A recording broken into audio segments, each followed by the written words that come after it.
பிதாவின் பெயராலே ஆமேன்.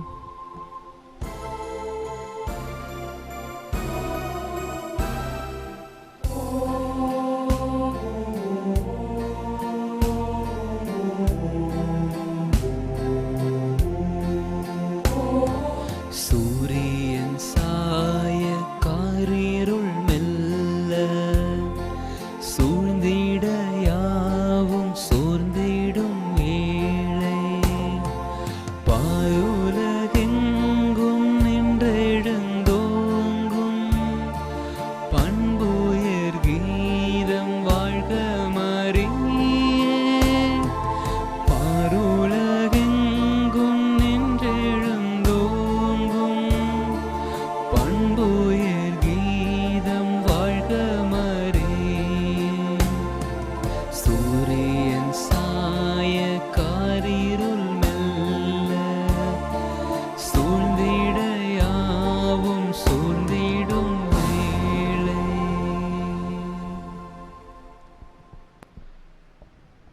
லூக்கா 1:34. அதற்கு மரியா வானதுதரிடம், இது எப்படி நிகழும், நான் கன்னி ஆயிற்றே என்றார். என் அருள்நாதர் இயேசு கிறிஸ்துவிலும் அன்னை மரியிலும் பிரியமான சகோதர சகோதரிகளே, கருவறையை கண்டு கல்லறையை காணாத தாய் என்ற நம்முடைய தொடர் தியான சிந்தனையினுடைய 13வது பாகத்திற்கு உங்களை அன்போடு வரவேற்கின்றேன். எல்லாரும் நல்லா இருப்பீங்க என்று நம்புகிறேன். கடவுள் உங்களை நிச்சயமாக ஆசிர்வதிப்பார். அன்பு மக்களே, 10, 11 மற்றும் 12 பாகங்களிலே நாம் எல்லோரும் சேர்ந்து நம்மிடம் கேட்கப்படுகின்ற இந்த தொடர் கேள்வியான யாக்கோபு, யோசே, யூதா இவர்களுடைய தாய் மரியன்னை என்ற அந்த தவறான தப்பறைக்கு நாம் இந்த நாட்களில் இந்த 3 பாகத்தில் புதிய ஏற்பாட்டினுடைய பல வசனங்களோடும் பழைய ஏற்பாட்டினுடைய தொடர்பு வசனங்களோடும் கிரேக்க மொழியோடும் பல ஆராய்ச்சிகளை பல சிந்தனைகளோடு செய்து இவர்கள் யாக்கோபு, யோசே, யூதா இவர்கள் இதோ குளோப்பா, அல்பேயு, மரியா இவருடைய பிள்ளைகள் என்பதை நாம் தெல்ல தெளிவாக புரிந்து கொண்டோம். உங்களுக்கு தெளிவு கிடைத்திருக்கும் என்று நம்புகிறேன். ஆக இந்த குளோப்பா மற்றும் அல்பேயு, மரியா இவர்கள் இயேசுவிற்கு அங்கிள், ஆன்டி என்பதையும் நாம் நேற்று இந்த ஒரு எண்ணத்தோடு தெளிவோடு முடித்து கொண்டோம். ஆக இந்த குளோப்பாவும் இந்த மரியாவும் இயேசுவினுடைய அங்கிள் அண்ட் ஆன்ட். இப்போ உங்களுக்கு இன்னொரு கேள்வி வரும், என்ன அப்படின்னா, எப்படி சூசையப்பர் என்ற யோசேக்கும் இந்த அல்பேயு, குளோப்பா என்பவர்களும் எப்படி சகோதரர்களாக இருக்கிறார்கள் என்ற ஒரு கேள்வி வர வேண்டும். அப்படி வந்தால் நல்லது. ஆனால் இந்த கேள்விக்குரிய பதிலை நாம் அவர்களுடைய பெயர்களை வைத்தே தெரிந்து கொள்ளலாம். நமக்கு ஒரு விளக்கம் கிடைக்கும். நம்ம ஊரில் பார்த்தோம் அப்படின்னா குடும்ப பெயர் ஒன்று இருக்கும், இல்லை கொலை பெயர்னு ஒன்று இருக்கும், இல்லை ஒரு சில பேர் இப்பொழுதான் 2 குழந்தைங்க தான் இருக்கிறாங்க. அப்போ இந்த 2 குழந்தைக்குமே ஒரே அர்த்தம் உள்ளதாக பெயர்களை கொடுக்கின்ற பழக்கம் இன்று மட்டுமல்ல அன்றே இருக்கிறது என்பதற்கு ஒரு எடுத்துக்காட்டு இந்த குளோப்பாவும் நம்முடைய யோசேப்பும். இவர்கள் இருவரும் சகோதரர்கள் என்பதற்கு அவர்களுடைய பெயருடைய அந்த எபிரேய அர்த்தம் தான் நமக்கு விளக்கம் தருகிறது.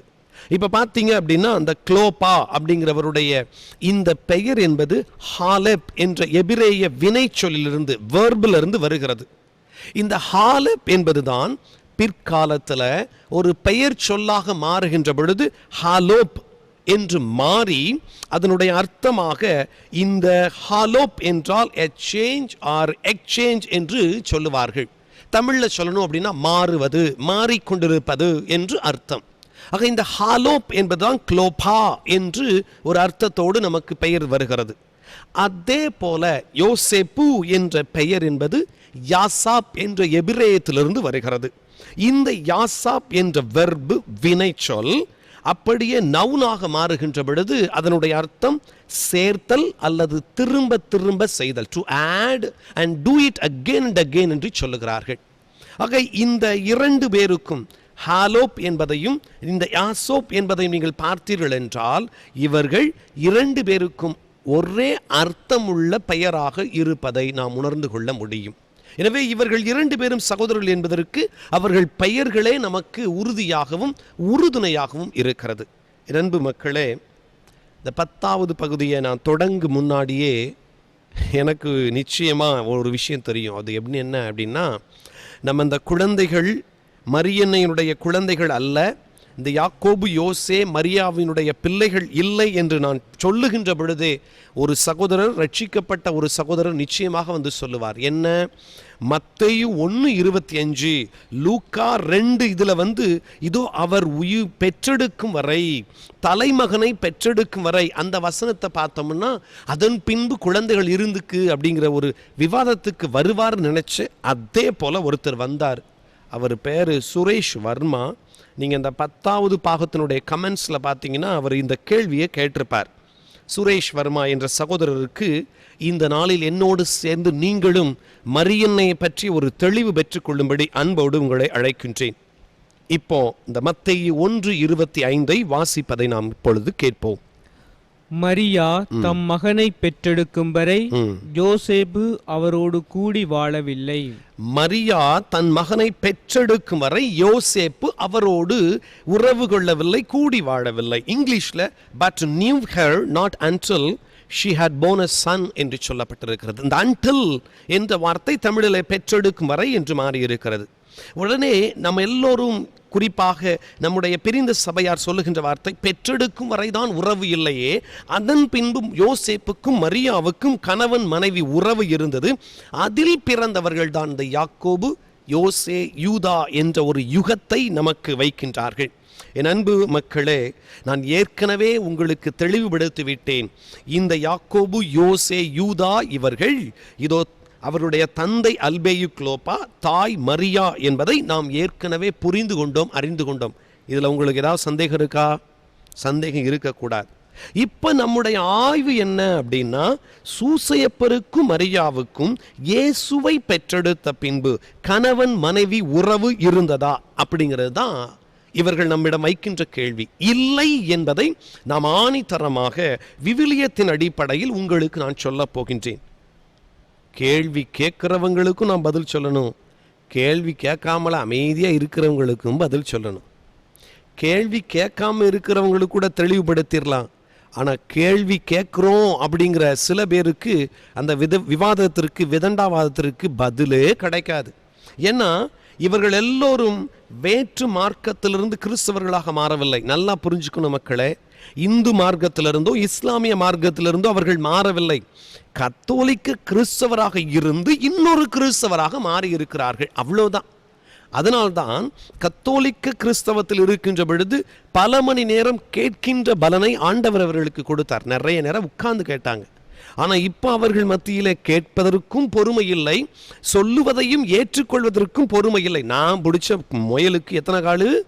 3 காலு தான். அப்படிதான் இன்னும் உட்கார்ந்துகிட்டு இருக்கிறாங்க. எனவே இன்றைக்கு இந்த பதிவை கத்தோலிக்க திரு அவை மக்களுக்காக நான் ஒரு ஆய்வாக நாம் சேர்ந்து செய்யலாம்.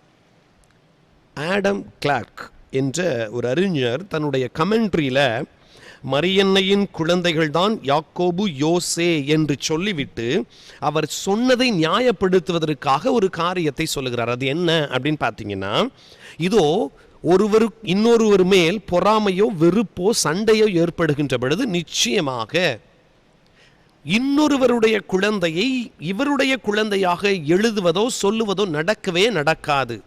ஆகவே இதோ சொல்லப்பட்ட இந்த யாக்கோபு யோசே இவர்கள் மரியன்னையின் குழந்தைகள் தான் என்று தன்னுடைய அந்த விளக்கத்திற்கு ஒரு உப்புச்சப்பு கட்டுறார்.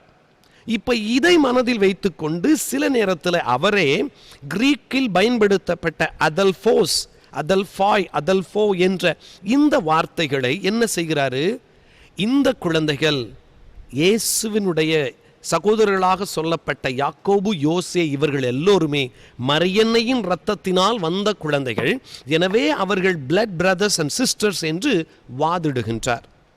என் அன்பு மக்களே, இந்த வாதத்திற்கான பதிலை நாம் ஏற்கனவே கிரீக் அடிப்படையில் சொன்னாலும் மறுபடியும் சொல்லிக்கொள்ள ஆசைப்படுகின்றேன். எப்படி ஆங்கிலத்தில் ஒரு வார்த்தைக்கு பல அர்த்தங்கள் இருக்கிறதோ அதே போல கிரேக்கத்திலும் ஒரு வார்த்தைக்கு பல அர்த்தங்கள் இருக்கிறது. இப்போ இந்த அதல்போஸ் என்ற வார்த்தை எடுத்துக்கிட்டிங்கன்னா கிரேக்கத்தின் அடிப்படையில் 4 அர்த்தங்களை தருகிறார்கள். ஒன்று, ஒரு தாயின் வயிற்றிலிருந்து வருபவர்களையும் அதல்போஸ் என்று சொல்லுவார்கள். யோவான் நற்செய்தி 1:41 வாசிக்கின்றோம்.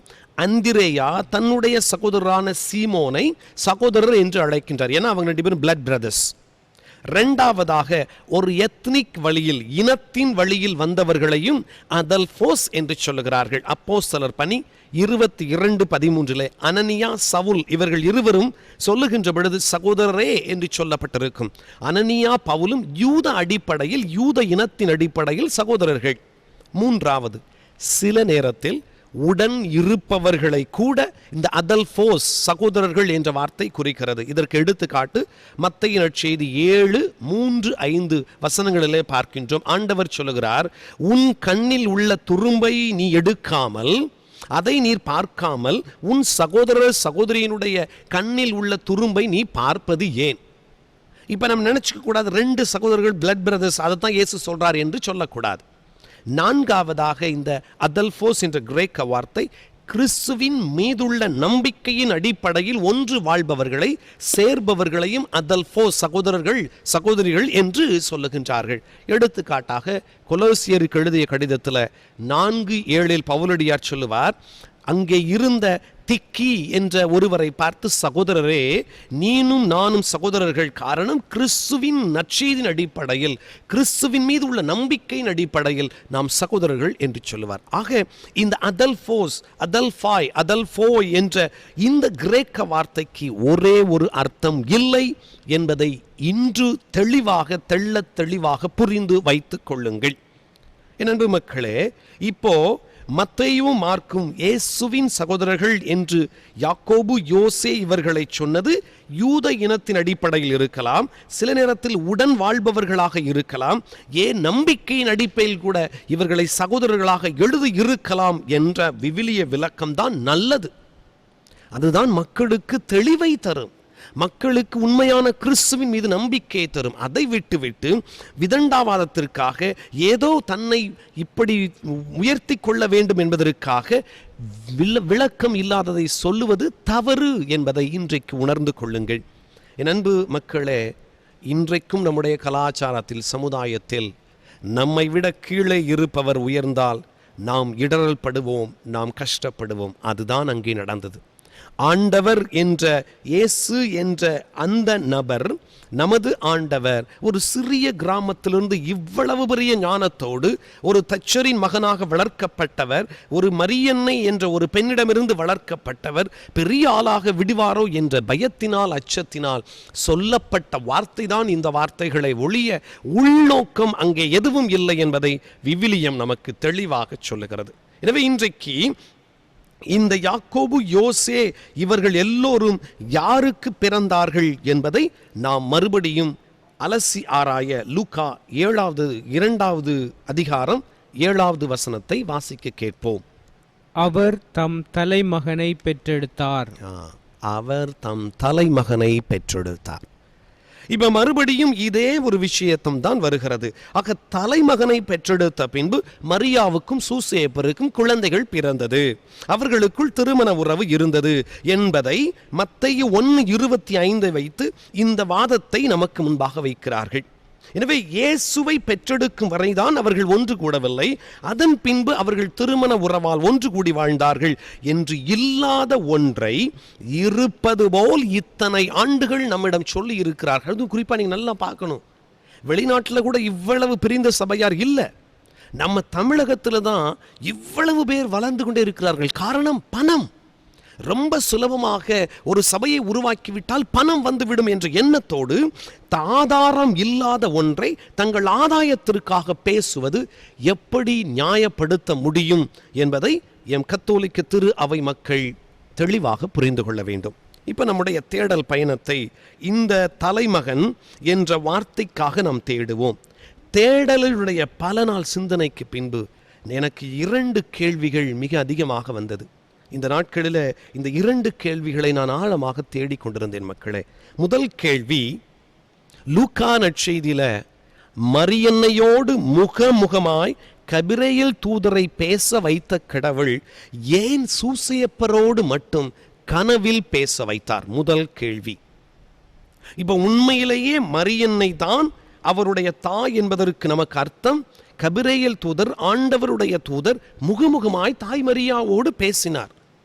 ஆனால் இந்த சூசையப்பர் வளர்ப்பு தந்தையாகத்தான் இருப்பார் என்பதால் கனவில் பேசப்பட்டார்.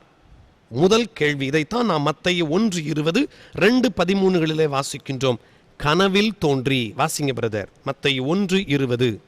அவர் இவ்வாறு சிந்தித்துக் கொண்டிருக்கும் போது ஆண்டவரின் தூதர் அவருக்கு கனவில் தோன்றி, ஜோசேப்பே, தாவீதின் மகனே, உம் மனைவி மரியாவை ஏற்றுக்கொள்ள அஞ்ச வேண்டாம்.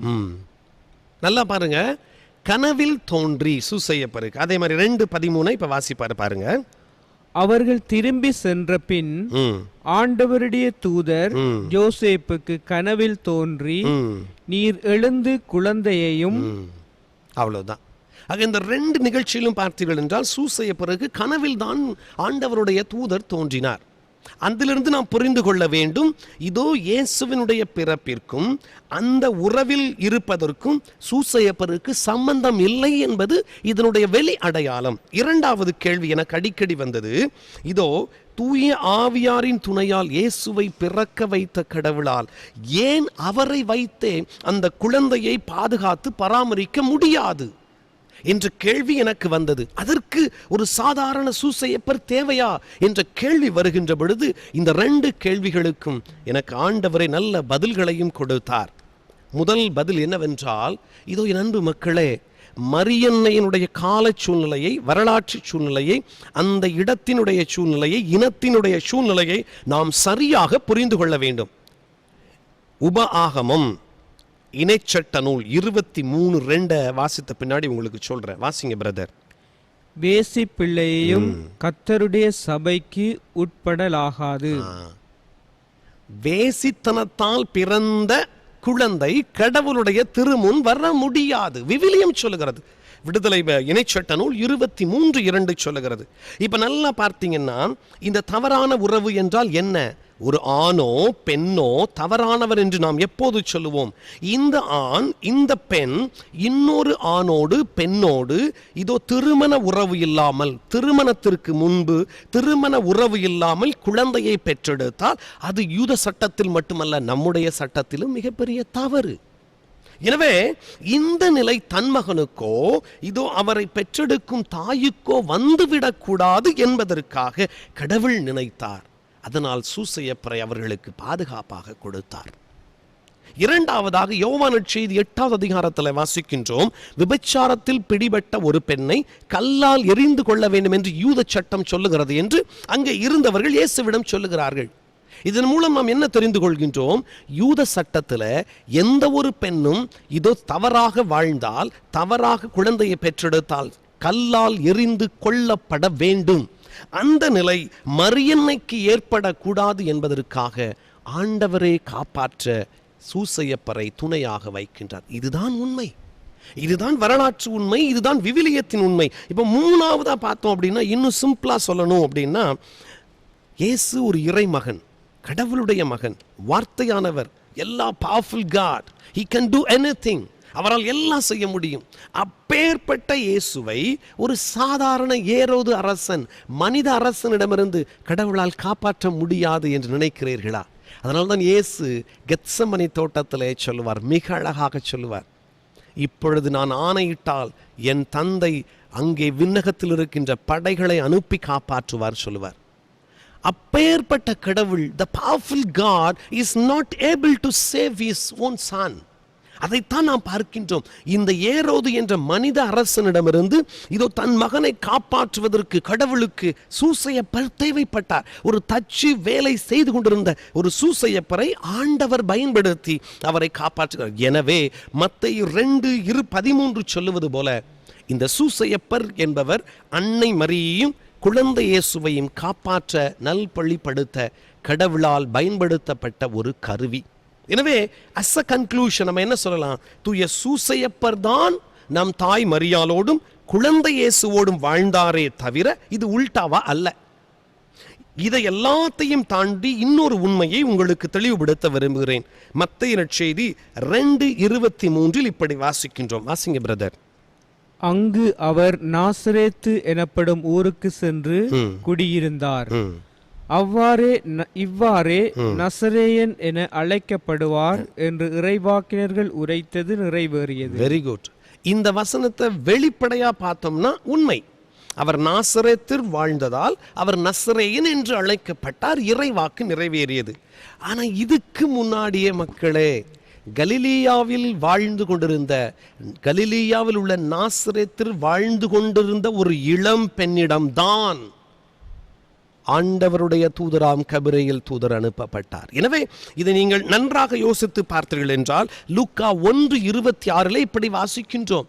கலிலேயாவில் உள்ள அந்த நாசரேத்தர் என்னும் ஊரில் இருந்த ஒரு இளம் பெண்ணிடம் அனுப்பப்பட்டார். அப்படி என்றால் இயேசு நசரேயன் என்று அழைக்கப்படுவதும் கூட மரியன்னையுடைய பர்த் பிளேஸ், அவருடைய பிறந்த இடம், அவர் வாழ்ந்த இடத்தை மையப்படுத்தியதே இறைவாக்குகள் உரைக்கப்பட்டன என்பதும் நாம் உறக்க சொல்ல வேண்டிய உண்மையாக இருக்கிறது. மரியன்னை நாசரேத்திலிருந்து வந்ததால் அவரிடமிருந்து வந்த குழந்தையும் இதோ நசரேயன் என்று அழைக்கப்படுகிறார் என்று சொன்னால் அதுவும் விவிலியத்தின் அடிப்படையில் சரியாகவே நமக்கு உணர்த்தப்பட வேண்டும். இப்பவும் சொல்றேன், சூசையப்பற வளர்ப்பு தந்தை அப்படின்ட்டு நம்ம தாய் திரு அவை சொல்றத பைபிளில் எங்க இருக்குன்னு என்கிட்ட கேட்கக்கூடாது. ஃபாதர் இது எங்க இருக்கு ஃபாதர் அப்படின்ட்டு நீங்க கேட்டீங்கன்னா எனக்கு தெரியாது. திருச்சபை இதோ சூசையப்பருக்கும் அன்னை மரியினுடைய வயிற்றில் பிறந்த இயேசுவிற்கும் உறவு அடிப்படையில் சம்பந்தம் இல்லை என்பதை உணர்த்துவதற்காக, தெரிந்து கொள்வதற்காக அவருக்கு ஒரு புனைப்பெயராக வளர்ப்பு தந்தை என்று வைத்திருக்கிறது. அவரை வளர்ப்பதற்காக இந்த சூசையப்பரை கடவுள் தேர்ந்தெடுத்து பயன்படுத்துகின்றார். இதுதான் நாம் இந்த ஆய்வின் மூலம் தெளிவாக சிந்தனையின் அடிப்படையில் புரிந்து கொள்ள வேண்டும். என் அன்பு மக்களே, உங்களை நான் மறுபடியும் லூக்கா 2:7 வாசிக்கின்ற பொழுது கேளுங்கள். லூக்கா 2:7.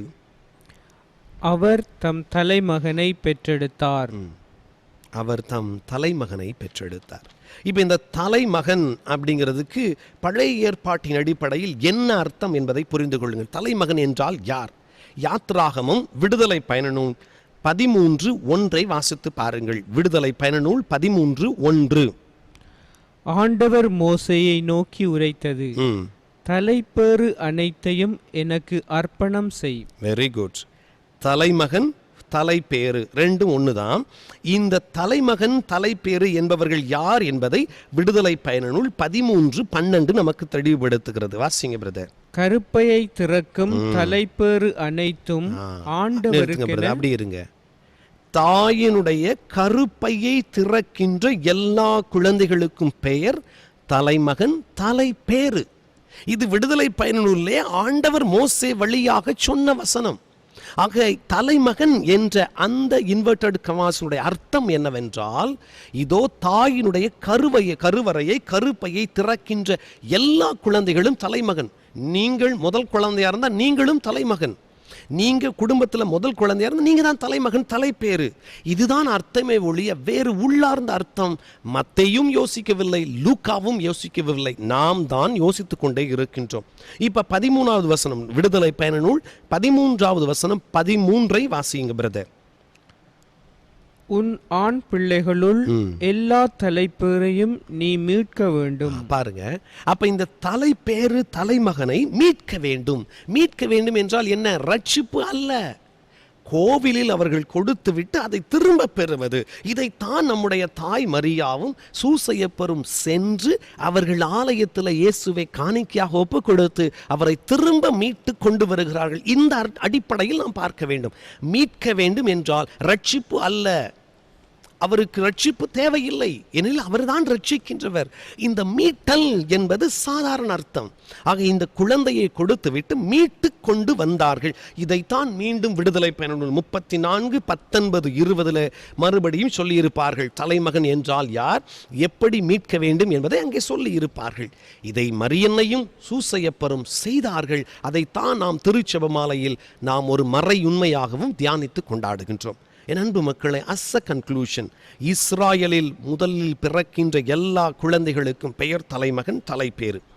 அந்த குழந்தை ஆண்டவருக்கு உரியது. நம் இயேசுவும் அவருடைய தந்தையாம் கடவுளுக்கு உரியவர். Do you understand the meaning? Do you understand the meaning? ஆக இந்த அர்த்தத்தில் தான் மத்தேயுவும் லூக்காவும் தங்களுடைய நற்செய்தியில் எழுதி வைத்திருக்கிறார்களே ஒழிய இந்த தலைமகனுக்கு வேறு குழந்தைகள் இருக்கிறது என்று சொல்வதற்காக அவர்கள் எழுதவே இல்லை என்பதை இன்றைக்கு மத்தேயும் லூக்காவும் வந்தால் நிச்சயமாக சொல்வார்கள். ஆனால் நம்ம ஆட்கள் நல்லா சொல்லுவாங்க. அன்பார்ந்தவர்களே, ஒரு சின்ன செய்தி உங்களுக்கு சொல்லிக்கொள்ள ஆசைப்படுகின்றேன். புரட்டஸ்டன்ட் இயக்கத்தை தொடங்கிய மார்ட்டின் லூத்தர், கால்வின், வெஸ்லி, இந்த மகா பெரிய மனிதர்கள் எல்லோருமே அன்னையினுடைய கற்பின் தன்மையை சந்தேகப்பட்டதே அல்ல, கேள்வி கேட்கவே இல்லை. இது இன்று வரை வரலாற்றில் உள்ள ஒரு உண்மை.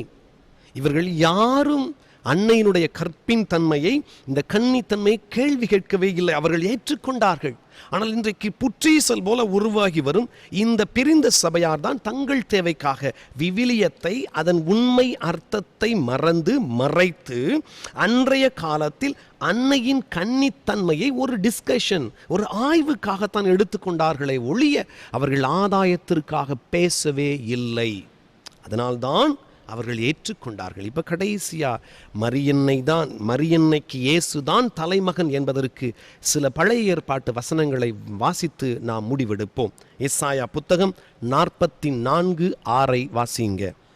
ஆண்டவர் கூறுவது இதுவே, தொடக்கமும் நானே, முடிவும் நானே, என்னையன்றி வேறு கடவுள் இல்லை. இப்ப சொல்லுங்க மக்களே, தன் மகன் பிறக்கின்ற வயிற்றுக்குள் இன்னொரு குழந்தையை ஆண்டவர் வைக்கக்கூடாது என்பதற்கு இந்த வசனம் நமக்கு பதில் சொல்லுகிறது.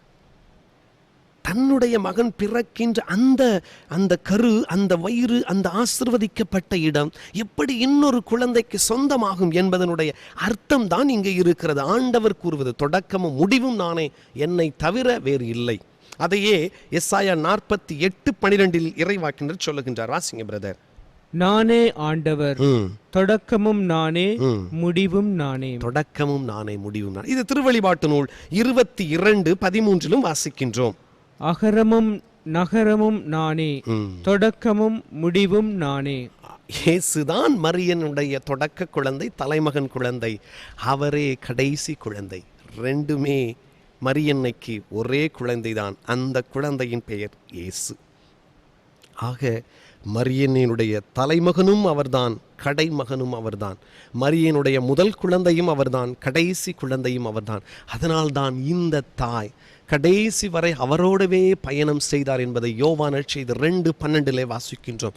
அந்த தாய் தன் மகனோடே சேர்ந்து சென்றார். அதனால்தான் அவருக்கு வீடும் இல்லை, தங்குவதற்கு எதுவும் இல்லை, அவருக்கு சொத்தும் இல்லை, அவருக்கு பெரிய கூடாரம் அமைத்த கோவிலும் இல்லை. வெறுமையாக அந்த தாய் இருந்ததால் தான் இயேசு சிலுவையின் அடியில் நின்று பரிதாபமாக நின்று கொண்டிருந்த தன் தாயை பார்த்து, இதோ உன் மகன் என்று சொல்லி அந்த சிடரிடம் கையில் ஒப்பு கொடுத்தார். இதுதான் விவிலியத்தில் நாம் உணர்ந்து கொள்ள வேண்டிய மிகப்பெரிய ஒரு பேருண்மை மக்களே. எனவே இதையெல்லாம் நான் உறுதிப்படுத்தவில்லை, இன்றைக்கு நான் சொல்லவில்லை. நிறைய பெரிய பெரிய அறிஞர்கள் சொல்லி வைத்திருக்கின்றார்கள். நீங்கள் எடுத்து போய் பாருங்க. கத்தோலிக்க அறிஞர்களும் சரி, புரட்டஸ்டன்ட் அறிஞர்களும் சேர்ந்து இதை சொல்லி இருக்கிறார்கள். Like Jamieson Fausset Brown Bible commentary, Matthew Poole's commentary, Gill's exposition of the Bible, Meyer's New Testament commentary, இன்று பல வகை இருக்கிறது. அது நிறைய இருக்குது. நான் வாசித்ததையெல்லாம் சொன்னால் அதுவே எனக்கு ஒரு 10 நிமிஷம் ஆகும். ஆக இவர்கள் எல்லோரும் அன்றைக்கு ஏற்றுக்கொண்டு விட்டார்கள். இந்த தாய்க்கு ஒரே மகன் இயேசு கிறிஸ்து, அதுவும் கடைசி மகன் இயேசு கிறிஸ்து.